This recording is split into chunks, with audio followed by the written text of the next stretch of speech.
Another link to what King said, the absence of brutality and unregenerate evil is not the presence of justice.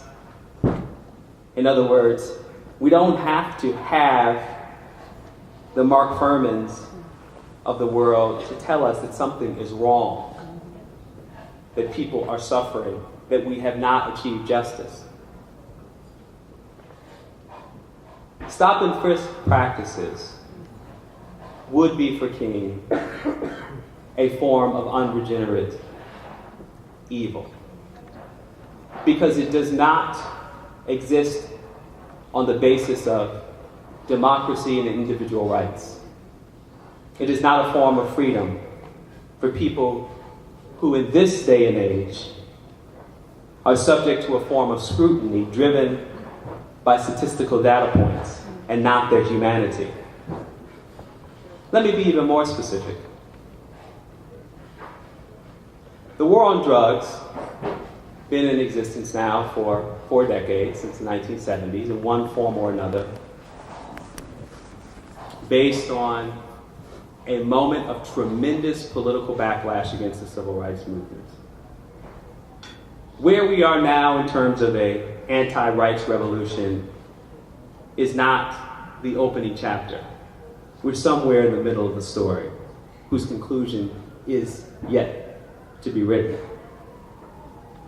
In the early war on drugs, the logic was that black people committed disproportionate crimes, and there seemed to be no acceptable policy solution to dissuade them from that behavior. And therefore, best to incapacitate the individual offenders than to rehabilitate or prevent them from getting into trouble. And this was a radical transformation of our criminal justice apparatus, both here in New York, which has always been a pioneering state since the 1920s, when the state was overrun by political corruption and bootlegging gangsters. You have all seen all the movies, but the latest is Boardwalk Empire. Another moment for New Jersey to shine. That criminal justice history wore a white face.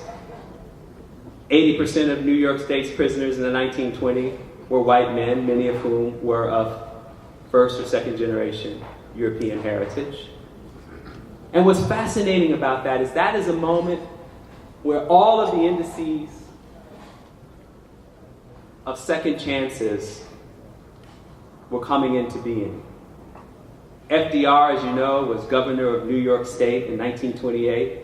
Eleanor at his side, ambitions for the White House, not unlike Senator Barack Obama wanting to be president. And what they set in motion was not to increase the punitive capacity of New York's prisons, but to put in place baseball teams. The Yankees played Babe Ruth at Sing Sing Prison. Movie theaters were built as collaborations with Warner Brothers, because you had a captive audience of 18 to 25-year-olds who could give you feedback on the latest gangster film. This is all part of this state's history and its criminal justice apparatus. But somewhere in the mid-1960s and early 70s, the political movers and shakers of this community, at precisely the moment where King is describing the fantasy of self-deception and the comfortable vanity, decided that the rehabilitation that was the privilege of white ethnic men from the 1920s to the 1970s, when they represented the majority of prisoners in this state and indeed in the nation, were not good enough for black people.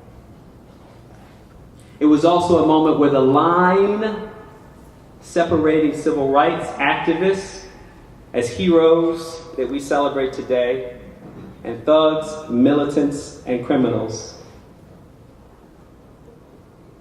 that we disdain today was growing thinner. And so it collapsed.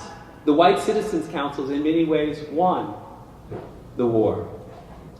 They won because they described hard-working black people who were challenging the status quo in the 50s and 60s as criminals. Remember the old songs, the civil rights movement, "This little light of mine, we shall overcome"? A lot of those songs were taught behind jail cells, behind prison bars, because the Southerners tried as best they could to lock up as many black folk as they could to keep them silent. Let me finish on this note. Some of you in the back of your minds are thinking that it's the behavior that drives the prison industrial complex today. It's the choices that these kids make to do bad things, to do evil.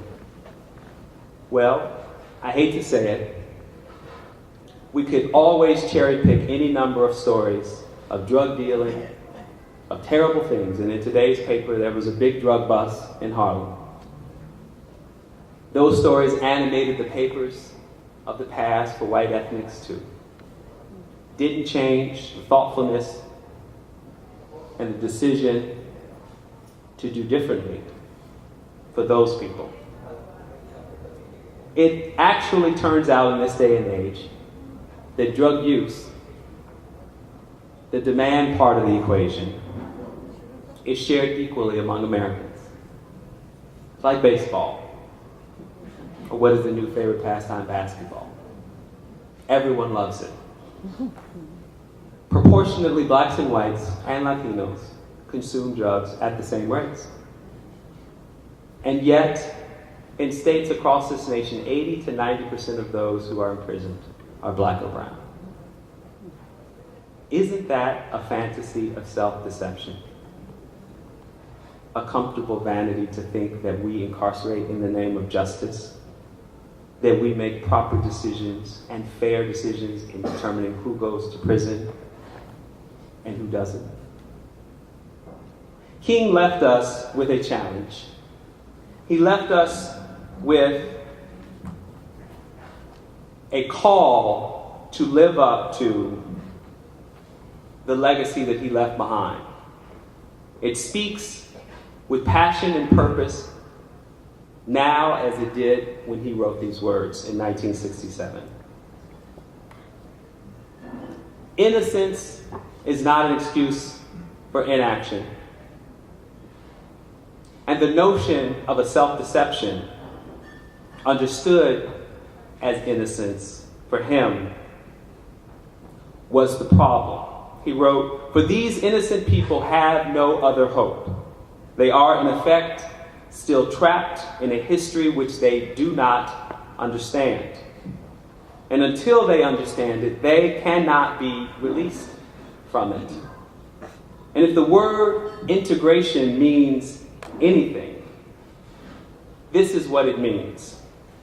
With love, we shall force our brothers to see themselves as they are, to cease fleeing from reality and begin to change it. Thank you.